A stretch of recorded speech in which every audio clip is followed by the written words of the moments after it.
When it comes to concrete, we've got you covered. RowPaint.com offers custom concrete coating services for your garage, business, warehouse, and more. And we do it in one day. We are your complete concrete coatings solution.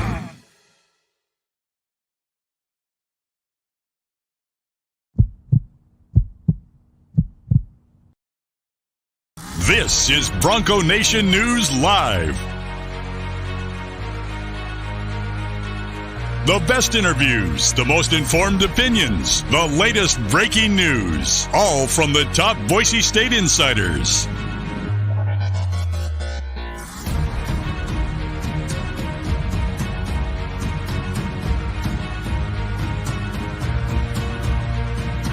Now, here's four-time NSMA Idaho Sports Writer of the Year, BJ Rains, with another edition of Bronco Nation News Live. Well, greetings, Boise State fans. Happy Friday to you. BJ Rains, John Mallory with you. It's Bronco Nation News Live here at BroncoNationNews.com. Johnny, we usually get you on Mondays. We flipped it this week with Jay Tusk being in Hawaii.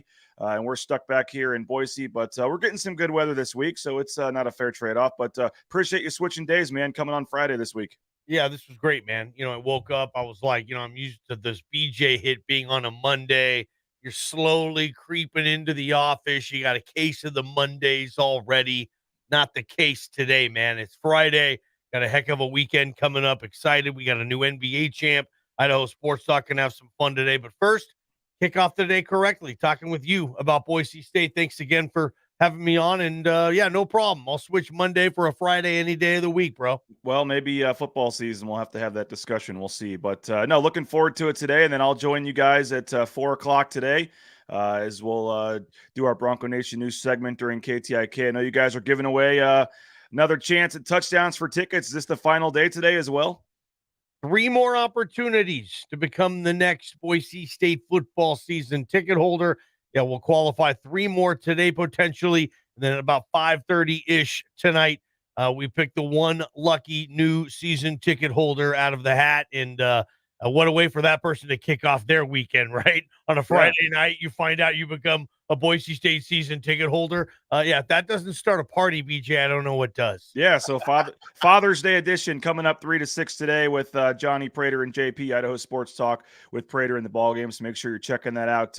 All the various ways you can listen to their show, KTIK.com, the KTIK app, and obviously 95.3 FM, 1350 AM as well. But on today's show, Johnny, we're wrapping up week 1 of our countdown here, a 5-week countdown looking at the 25 biggest storylines and kind of questions heading into fall camp, around August 1st in the 2022 season in terms of questions that either have to be answered positively for the Broncos to do what they want to do, or just questions we have no idea what's going to happen going into the season. And so we're started with 25 on Monday. We're down to 21 now as we finish the first week, and this series will time out perfectly where we get to number 1 right before the start of Mountain West Media Days down in Las Vegas this year. So I'm kind of calling it a primer for Boise State fans. In the next 5 weeks, you'll kind of get to know everything you need to know about this team heading into fall camp, the big storylines, questions, key position battles, things like that. And I think today's a very intriguing question, and I'm glad we have you on to talk about it. Taylen Green,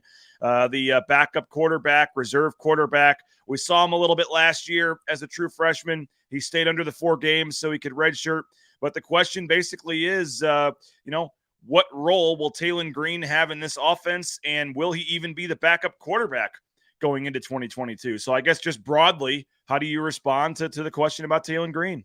Well, it's cool that the Taylen Green show, the series, it adds a few more chapters, a new antagonist, if you will, right, in Sam Vidlak. All of a sudden, with what we've heard from Vidlak's performance in spring, he's played his way into a conversation, to a competition, to possibly be the QB2 of this program. So good for him. Good for Boise State football. Good for Boise State's coaches that they're able to coach these kids up and get them at a level where they're not certain who the number 2 or number 1 or whatever quarterback is going to be. They need to go through the process of training camp to reach that result. And I like that. That's a good thing too. But, the Taylen Green thing, a lot of people talk about him maybe having certain packages for BJ. I think you've talked about that a lot.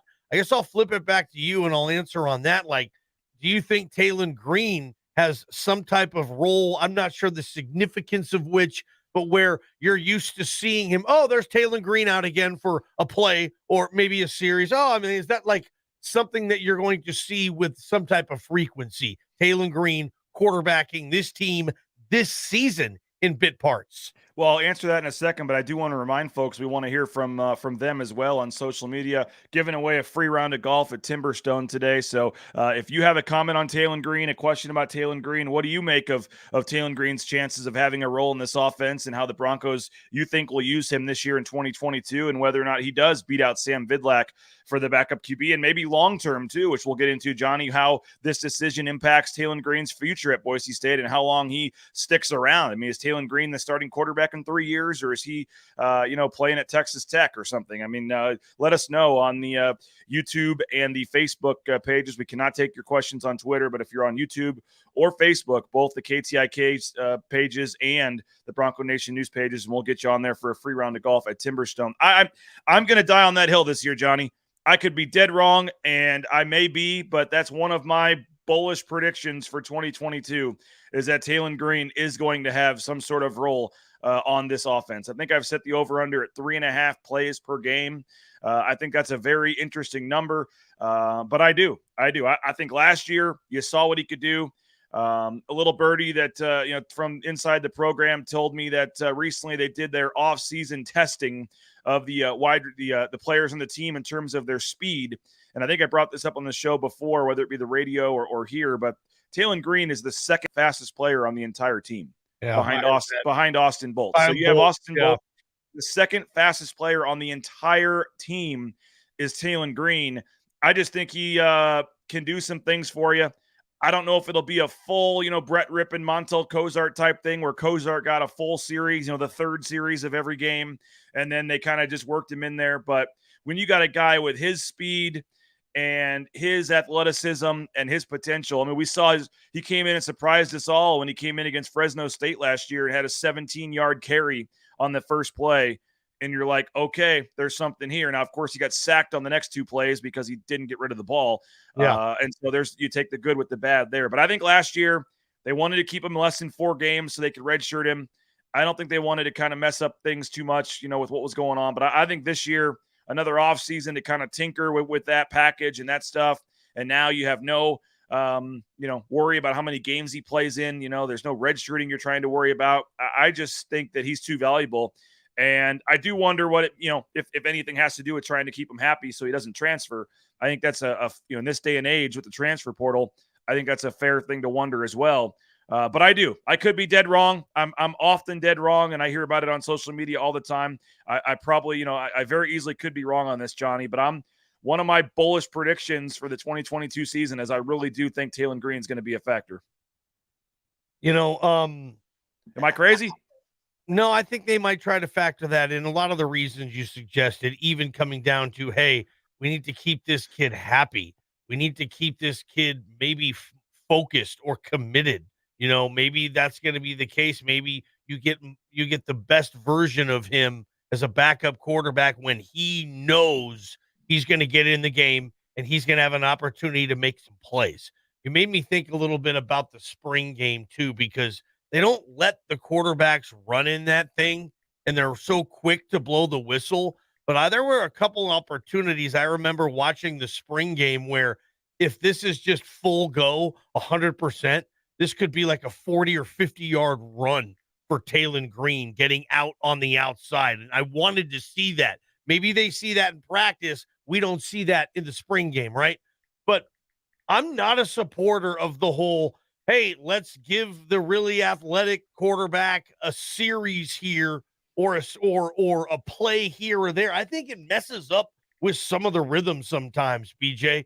I think a lot of times, like the player, for in this case, Taylen, he gets in there and he knows he has 3 plays. So, maybe something that heads in like a sense of urgency. I can't ease my way into this game like a lot of quarterbacks can. I got to come out. I got to make a play right now. And the coaching staff says, okay, well, we got Taylen Green coming in for 2 plays. Well, what plays are we going to run? We got to have these set up. We got to make sure that we're not just going to go in there and run a little draw play or something else. We want to try to hit a home run with this. We have our home run hitter at the plate. We're not going to ask him to lay down a sack bunt or a drag bunt. No, we're going to try to get a big play out of this.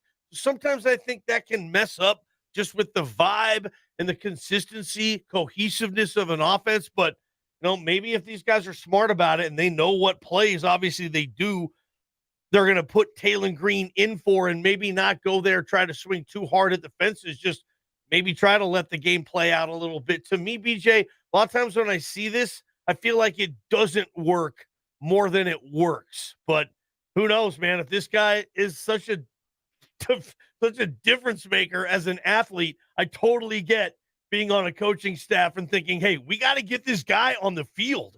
We're wasting him sitting there with a headset on, doing a bunch of hand signals, wax on, wax off over to Hank Bachmeier. So we'll see what happens, man. Yeah, but, I mean, in that Utah, I haven't been a supporter of that in the past, but it's valid points, and I think some people agree with you. I mean, you look at the Utah State game, his first game that he debuted, the first play, he was actually out there at wide receiver pretty much as a decoy. But, you can have some things where he's just out there, whether it be a decoy, whether it messes with them. The short yardage stuff at the goal line, 4th and 1. I mean, you look at Tim Plow's offensive schemes, Johnny, you can make an argument that a Taylen Green type quarterback actually fits better for what Tim Plow does than a Hank Bachmeier. Yeah, and that's where it gets interesting, right? I mean, does this coaching staff, do they open that up? I mean, that can of worms, is there a chance that ends up being the decisive factor? Well, Taylen just fits the offense better than anybody else we have, so we're going to give him X amount of reps or flat out start him. I don't know. We'll have to see that one too. But I also think with this play calling, going back to this whole deal, how you use Taylen Green. I mean, if you said he was in the game at a wide receiver. Now most coaches, most teams, they've done their scouting reports. And when they see Green come in, they know he's a quarterback, but he's more built like a receiver, you could argue. Maybe you can squeeze him or sneak him on the field in some capacity and do a double pass with him because he has a rocket arm. Chris Peterson started the double pass here with Hawkins, and they were terrific at it. Let's get some double passes back. Also, Davis Cutter was a really good high school quarterback. He can sling it a little bit. Maybe something of that nature. You think Taylen Green's going to be the guy who's going to catch it and throw it, but you decoy that and you let Davis Cutter do it and throw the ball to Taylen Green. Something like that. This crowd with the fan base would love stuff like that. But, yeah, I don't know how. These guys are a lot smarter than me on how to use Taylen Green. Maybe it's a series. Maybe it's a play in shotgun. Maybe it's at receiver. Maybe it's on a fly sweep. I don't know, but that is an exciting storyline, and I'm surprised. I'm not surprised it made your list, BJ.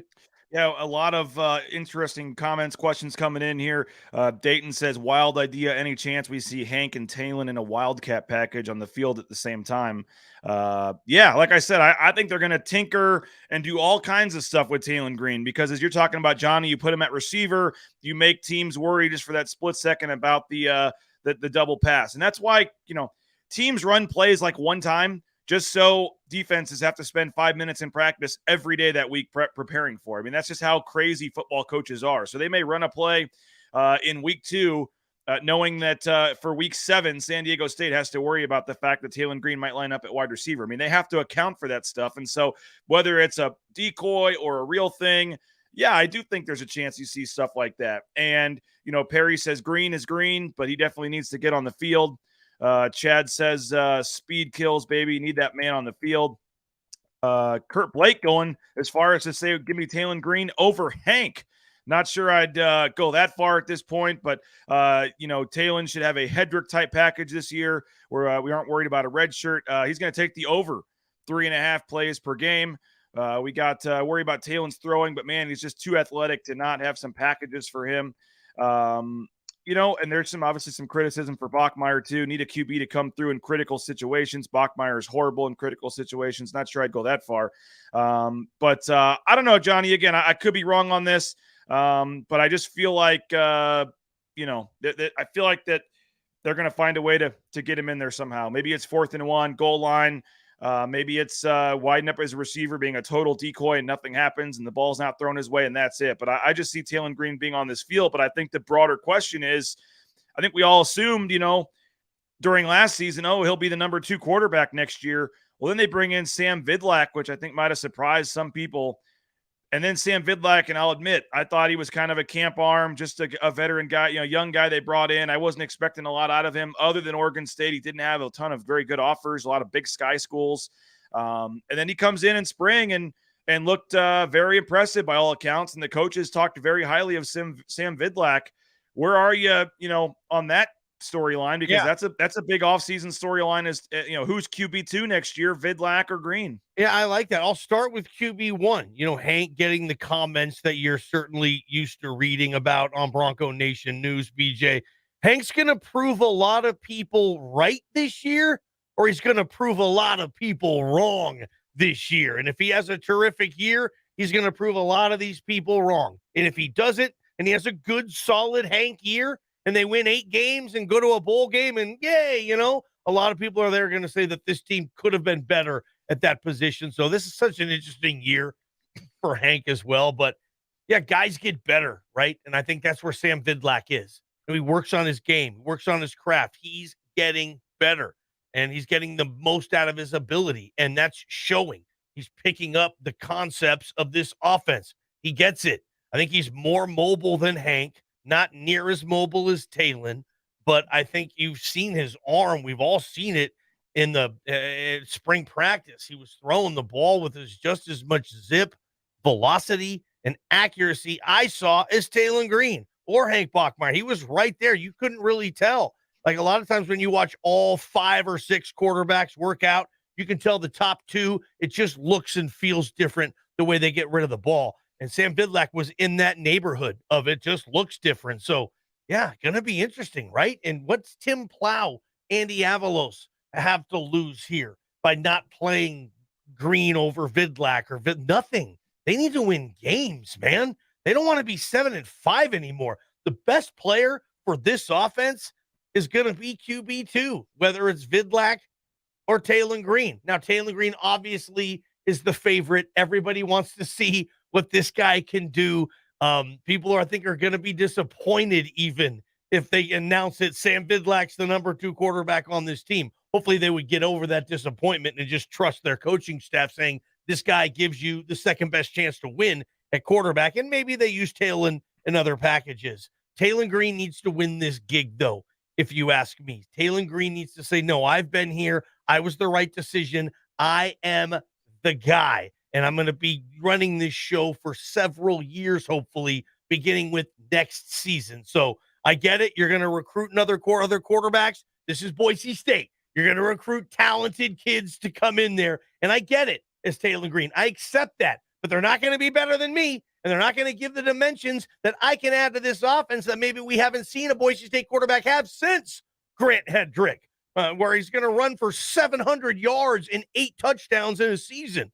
Grant Hedrick caught 2 touchdown passes I saw yesterday when we had him on the show. Taylen Green type of athlete there. And maybe this fan base has an appetite for that. But Taylen Green, it can't just be given to him, You've been the plan. You're the guy. We're not worried about Vidlak, even though if he's outperforming you, you're still our guy. Like Taylen Green needs to leave no doubt that he is the next quarterback of this team and maybe play so well this season that starts to get people talking about, how often they should use him moving forward quicker. Who knows, BJ, but it's definitely, me. I love the quarterback stories.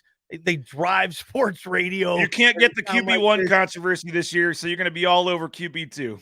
Yeah. Last year we had QB1. Sears or Hank now, we got QB2. It's not as sexy, not as spicy, but there's a lot of cool stuff there.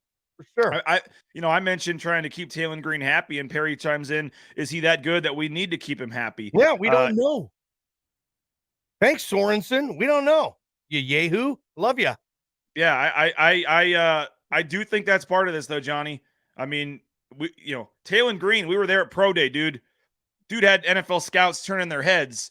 Who is this guy? I mean, he's a guy that in a couple years has a chance to, he's a, there were some things said about him. I got to watch what I say because, we talked to some people that didn't want to be quoted and things like that. But he was turning heads at Pro Day when he filled in as the quarterback for Evans and Shakir, and there were oohs and ahs on a couple of his deep throws. He's got an unbelievably deep arm.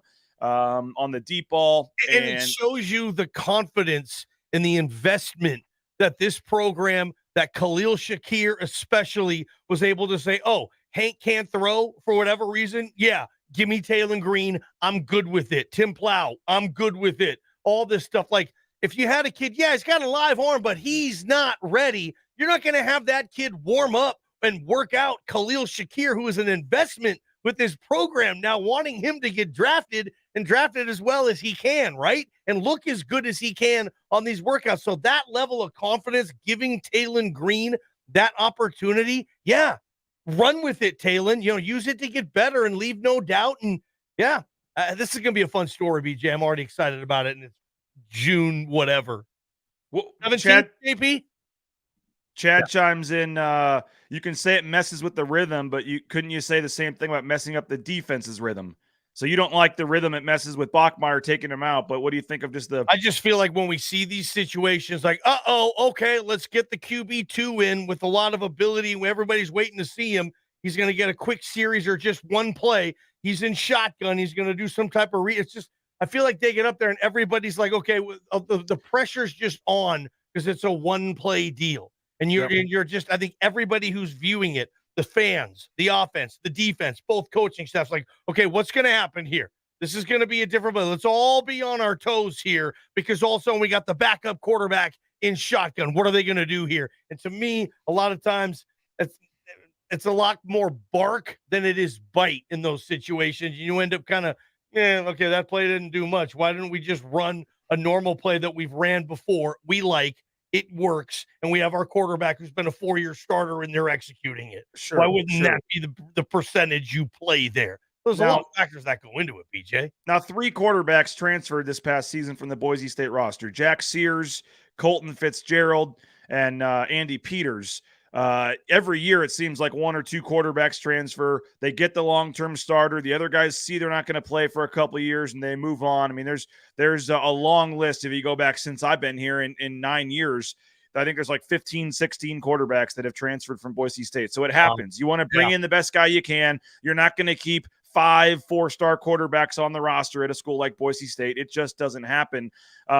So with that being said, do you need to worry about Taylen Green's feelings here? Or do you just say, you know what, if he's gone, we'll find somebody else?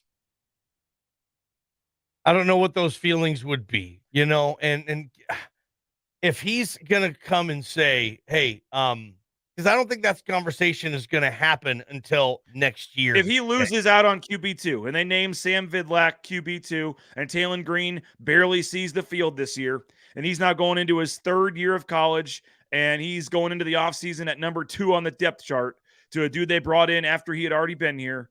I just wonder if he says, you know what, I can go play at Baylor. I can go back to Texas and play at Texas Tech. I mean, I just wonder if they have to get him in these games and have to, or at least in their mind, think that they pump him up and make him feel like he's going to be the starter next year, in 2023 when Hank leaves. I just wonder how that plays into this. In that scenario, yeah, there's probably a good chance the kid leaves. You're right. There probably is. He's like, hey, I've been here a couple years. I'm going into year 3. And here's the other thing. What if Hank's like, guys, I want to come back if this staff will have me, right? Then Taylen Green, I think, is gone anyway. I think you have him this year. And even if he loses the gig this summer to Vidlac, and I don't think he will, but if he does, then, there's still time for him to get that back. And maybe they do use him in other ways, okay? For you to say, what you're saying is like, in that scenario, he doesn't do anything all year. He's nothing. Like, he just sits there. He's probably gone. Yeah, he wants to play, man. And I get it, right? He thinks he's good enough to play. He's one of the best athletes in this program. If I'm QB3, I mean, wait, would that be better if I'm wide receiver 4? I don't want to switch positions right now on him because I truly believe he's going to be the starting quarterback at Boise State next year. I think they make that move. I think they like this kid that much. But again, like I've been saying for 30 minutes, he has to go out and get that and earn it. Keeping him happy, man, I know that's kind of a thing now with college football, right? Bo Schembechler never worried about keeping anybody happy. Now you have to, because they will leave and they can leave and they do leave. So I don't know what the strategy will be there. I will say this, for Taylen Green, I mean, we mentioned he's the second fastest player on the team. And, you know, again, like I said, maybe Boise State says, you know what, we'll find somebody else. We have before. And someone's saying if he can play at Baylor, he won't be number 3 at Boise State. I mostly just mentioned Baylor because he's from Texas. I'm just saying he'll go to a school closer to home, Texas Tech or somewhere in Texas. Hey, UTSA, maybe he goes to San Antonio, wherever, BJ. Yeah, sure. And I will say this. I lost my train of thought there for a second, but Dayton was asking about, is it a given that he comes back after this year? I know Prater's had some thoughts about this. You guys have talked about this, that technically Hank Bachmeier does have 2 years of eligibility remaining. Yep. Whether he tries to go to the NFL or just says he's done. I'll just tell you this, Johnny, the feeling that I've got from some folks in the program is just the general thought process, the general feeling within the program is that this is Hank Bachmeier's last year at quarterback. I think so too. Yeah. He's never said that. No one said that. I don't think they're banking on Hank Bachmeier being here 2 more years. And I think, like, let's say Hank gets hurt. Okay, it's happened before, right? And misses 9 games. Taylen Green comes in and, after about 2 games, you're like, okay, he's going to be the quarterback of this football team now. If Hank gets back at any season ready to go, he's probably the backup at that point. In that scenario, I don't think Hank stays either and tries to win his job back. At that point, I think the program's going to be ready to go on with Taylen Green. But I could see Hank transferring somewhere else and playing a 5th year of the Emmanuel Acott style thing. Yeah, at another level. I could see Hank doing that. And so that's a factor. The only way I think Hank comes back is if he starts most of the games this season, if not all the games, and say has a season very similar to last year. And let's say instead of 7-5, I'll give Hank a 9-3. Maybe you don't win the league with 9-3. You go to whatever bowl game at 9-3, and Hank's saying, you know what? I want 1 more year. I want to come back. That's going to be the biggest story for all of us in media in this town if that happens, right? If Hank is publicly saying, I want to come back. I have another year and I want to use it and I'll compete with whomever. I'll win the job again. I'm the guy. I want to be a 5-year starter here. The coaches have to then say, okay, Hank, let's do this. Knowing we're going to lose guys if that's the case, or say, Hank, you know what? Best of luck. You had another year of eligibility. If you want to pursue the pros, great. If you want to go play another school, great.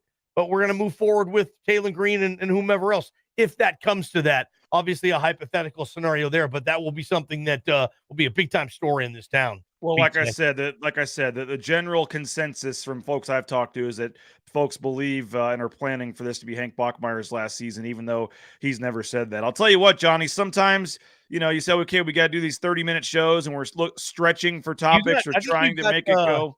Yeah, you got sponsors to read, don't you, pal? I got all kinds of sponsors. They're great sponsors. We'll get to them on Monday's show. You can see them behind me. Lift the Afford to Boise, rowpaint.com. We appreciate all them. Idaho Central Credit Union, Transportation Compliance Service, the Blue and Orange Store. Those are our 5 major sponsors that you see behind us. But as I was saying, Johnny, sometimes shows just go pretty quick, and that was 28 easy minutes on Taylen Green. Yeah, we were worried about that. BJ thought like, I think we can only talk about 9 minutes. We had 3 other topics if we needed them. We were going to stretch pretty low down the barrel, but we didn't need those, man. I appreciate it. Looking forward to your show 3 to 6 today to wrap up the week. You'll be giving away another chance, and then 3 more chances for Boise State season tickets. And then at 5:30, right, you'll actually be giving away a pair of season tickets for Boise State football. It's your Father's Day edition as well. So 3 to 6 today, you and Johnny or you and Prater and JP, and I'll join you guys at 4 o'clock for the Bronco Nation News Report as well. So looking forward to listening to the show and wrapping up the week with you guys today, man.